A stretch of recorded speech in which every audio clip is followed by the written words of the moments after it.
पाहूयात. पेट्रोलियम कंपन्यांकडून इंधनाचा पुरवठा सुरळीत होत नसल्यामुळे अनेक पेट्रोल पंपांवरती वाहनांच्या लांबच लांब रांगा लागल्यात. मात्र या परिस्थितीमध्ये शिर्डीमधील साई सिद्धी पेट्रोलियम पंपावरती धक्कादायक प्रकार समोर आलाय. इलेक्ट्रिक वाहनामधून आलेल्या व्यक्तींना प्लास्टिकच्या कॅन आणि ड्रममध्ये शेकडो लिटर डिझेल भरून दिलं जात आहे.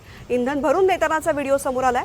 इंधन टंचाईच्या पार्श्वभूमीवरती अशा पद्धतीनं मोठ्या प्रमाणात डिझेल साठवलं जात असल्यामुळे कृत्रिम इंधन टंचाई निर्माण केली जाते का असा सवाल उपस्थित होतोय.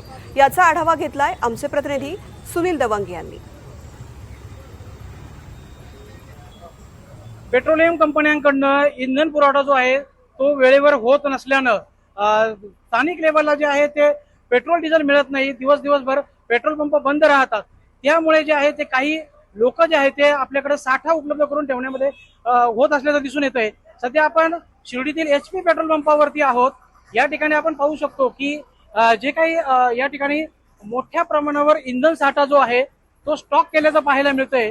हे जे वाहन आहे याच्यामध्ये साधारण एका ड्रम मध्ये एक जो कॅन आहे त्याच्यामध्ये 100 लिटर साधारण डिझेल बसतं आणि यामध्ये आता डिझेल भरणं सुरू झालंय. 18,000 किती 18,000 किती लिटर डिझेल यांना देत आहे? किती लिटर पाहावं लागेल. किती बसेल याच्यामध्ये सर? 18,000 द्यायचंय. 18,000 रुपयाचं 18,000 रुपयाचं डिझेल आपण यांना देणार आहे. आता मला सांगा एवढ्या वाहनाच्या लांब रांगा लागले. मॅनेजर नाही थांबा ना. माझं हे चुकन नाही चुकून नका देऊ. ऐका ना हे जर सांगलं तर ते मला घोडी नाही मॅनेजर त्यांच्याकडे प्रत्यक्षात नाही आता मला सांगा एवढं डिझेल देता येतं का स्टॉकला? आताच्या ह्या कंडिशनला डिझेल उपलब्ध नसताना मधून सांगितलं मी देऊ राहिलो. मी नोकर आहे. मला काय तुम्ही देणार आहे? मग तेच आहे ते मॅनेजर मध्ये सांगतो मॅनेजरला. साहेब आम्ही नगरपालिकेच्या गाडीला 300 लिटर दिलंय. आमचा एक नोजल लॉक झालाय.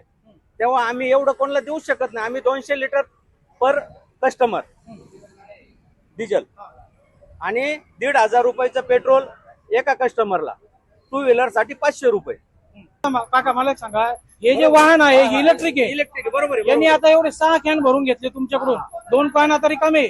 मला सांगा की तुम्ही मला आधी मला भेटायचं ना. तुम्ही हे भरायच्या आधी 200 लिटर ते आहे बरोबर आहे. परंतु हे काय झालं साधन नाहीये. ड्रम मध्ये दिलं. ड्रम मध्ये काळा बाजार होतो का याचा? काळा बाजार होतो का? नाही काळा बाजार नाही सर. नाही कुठं चाललं मग? हे क्लासिक फूड कंपनी आहे. त्यांच्या गाड्या सगळ्या आपल्याकडे आहे. तुम्ही फार तर आमचं लेजर चेक करा. त्यांची आमच्याकडे विषय असा आहे सकाळपासून डिझेल नव्हतं. बरोबर आहे.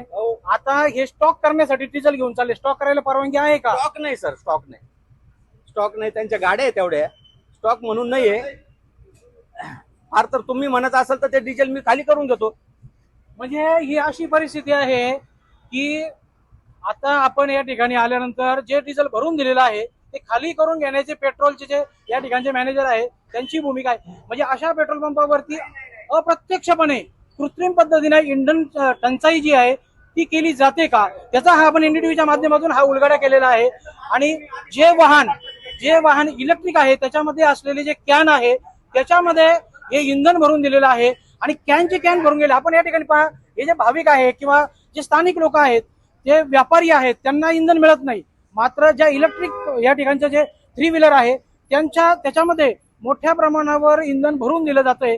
या इंधनचा नेमका विनियोग कसा होतो हे पाहणं देखील महत्वाचं ठरणार आहे. पुरवठा अधिकारी याच्यावर काय कारवाई करतात? पंपावर कारवाई होते का? दिलेल्या इंधनाचा ही साठवण केली जाते का? आणि कृत्रिम इंधन टंचाई करण्याचा हा प्रयत्न आहे का हे पाहणं देखील महत्वाचं ठरणार आहे. सुनील दवंगे, NDTV मराठी, शिर्डी, अहिल्यानगर.